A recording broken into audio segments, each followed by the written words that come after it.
Здравейте! Аз съм Яна Лама, вашия пътеводител по пътя към природното учене. Днес искам да споделя с вас една приказка, която ни дава много възможности да работим с децата. Преди това искам да направя едно уточнение.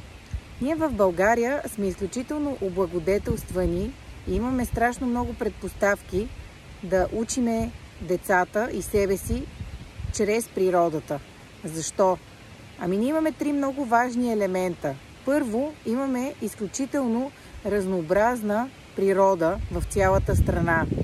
Съчетание с 4 сезона и много богат културен календар. Само тези три елемента ни дават безкрайно много теми, по които да работиме с децата, и то не да се фокусираме само върху едно образователно направление, а да ги преплитаме през тези теми. Така че тази приказка, която я споделям с вас, тя не е българска, но просто аз много я харесвам, но пък нещата, за които се говори в нея, ги има навсякъде в България и всеки един от вас може да я ползва, за да работи с детето си у дома или по време на някоя разходка. И така, аз тук съм сега на една полянка с главния герой на приказката Жълтурчето. И ето я и легендата за Жълтурчето.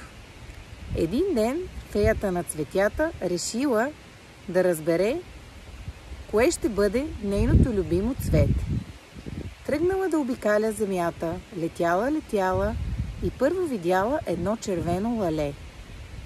Отишла при него и го питала: „Лаленце, ако можеш ли да избираш къде да живееш от всички места по земята, къде би избрал?“ А лалето казало: „Аз бих искало да живея в градината на един дворец, защото стените на двореца ще ме пазят от нашествия, а принцесата на двореца ще идва и ще ми се любува всеки ден, защото аз ще крася нейната градина.“ Този отговор не задоволил феята и тя продължила да търси.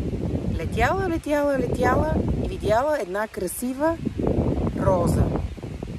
Кацнала при нея и я попитала: „Мила роза, ако можеш ли да избираш къде да живееш от всички места на земята, на кое би се спряла?“ А розата казала: „Ох, аз съм много крехка и нежна и за това бих избрала да раста по стената на някой замък.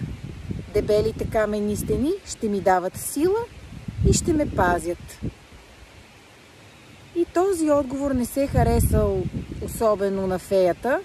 Тя се сбогувала с розата и продължила да търси.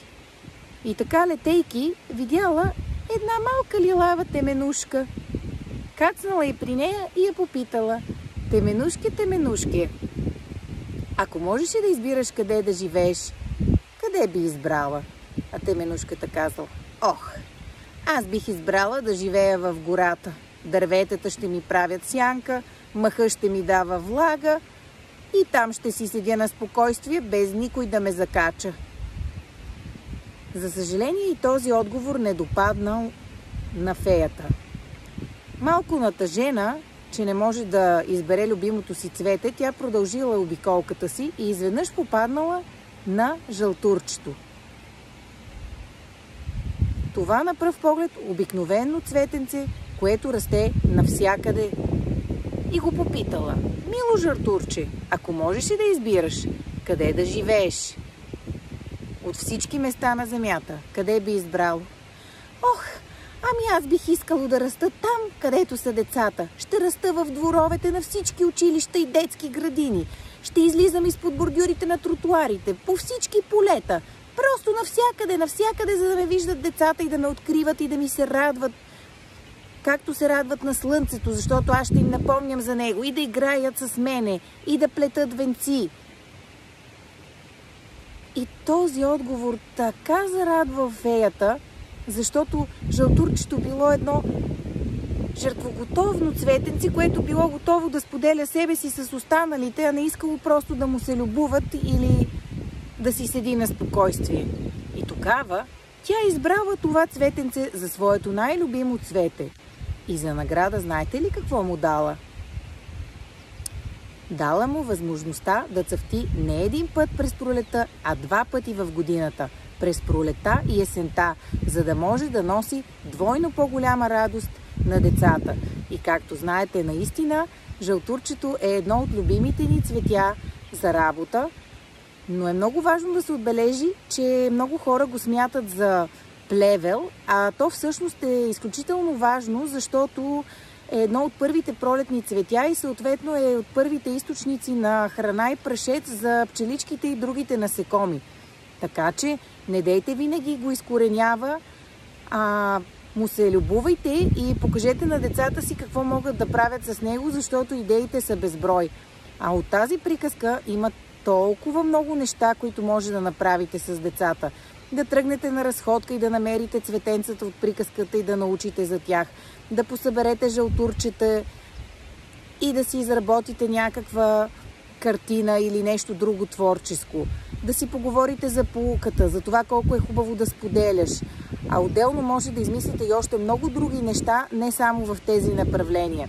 Хайде, сега помислете и вие какви занимания ви хрумват, свързани с приказката, и бъдете благодарни за това, че сте тук в България, която ни дава толкова възможности да учим от природата. Желая ви весели великденски празници и ще очаквам вашите идеи за занимания по приказката в коментар. Надявам се да ви е харесала и разказвайте на децата си. Чао от мен за сега!